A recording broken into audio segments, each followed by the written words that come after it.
This one mental trap has ruined more careers than any other. Listen to this story about the fall of an American president, then discover how one flawed, locked frame can corrupt your entire map and bring down an empire. Plus, 3 hacks from neuroscience to avoid this trap. Lyndon Johnson was intensely ambitious. In fact, when he was just 12, he told his classmates, someday I'm going to be president of the United States. He then asked each of them for a campaign contribution. Jokes aside, Johnson dreamed of being president his entire life. He adored the presidency, but when he became president, he inherited the crisis in Vietnam and immediately slipped into a tragically flawed mental frame. Just 2 days after being sworn in as president, Johnson told Henry Cabot Lodge, the U.S. ambassador to South Vietnam, "I will not lose in Vietnam." Deep into the unwinnable quagmire, Johnson repeatedly reinforced that frame.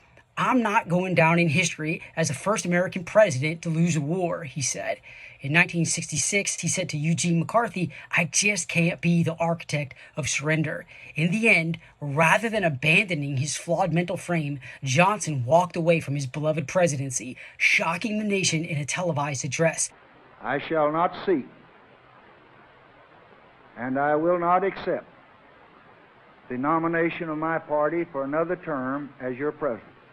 The tragic thing is that Johnson privately admitted he didn't see how they could win, but he pressed on anyway because his frame had become a self-inflicted cage.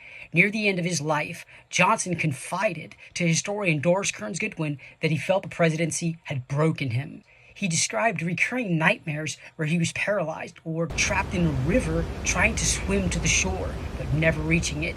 A haunting image for a man who was brought low, not by his enemies, but by a single locked frame he refused to abandon.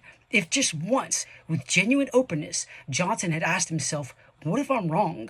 What if I'm seen as a hero, a moral leader for ending this war? History might look entirely different. The frame that destroyed Lyndon Johnson's presidency wasn't inevitable. It was a choice, one he reinforced until it became his prison. In fact, even after he retired to his ranch in Texas, friends would go and visit him, later reporting that they were stunned by how much he had changed. He was aged and diminished and uncharacteristically quiet, like a man serving out a life sentence. The man who had dreamed of the presidency since age 12 spent his final years trying to forget it, all because of one flawed, self-reinforced frame. If one flawed map can destroy your career, what are the best ways to avoid this fate? Here are 3 keys. 1. Listen for the language of locked frames. Every failing frame has a soundtrack or set of phrases leaders repeat that reveal they're protecting a position, not pursuing the brutal truth. To disrupt this record, treat recurring phrases as hypotheses to be tested, not as conclusions earned. 2. Beware of the survival instinct of your failing frame. If you find yourself keeping secrets or telling little lies to your board, your staff, or yourself about your failing plan, that's not discretion. That's your frame defending itself. Better to name that frame in a small room before someone else names it in a big one. 3. Set a tripwire to decouple your identity from your plan.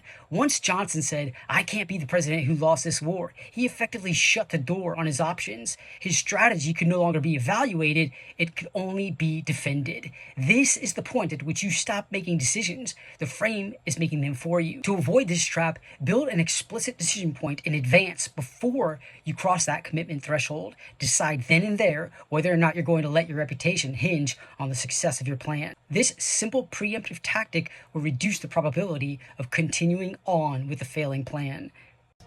Follow to learn more about the power of strategy to make your dream a reality.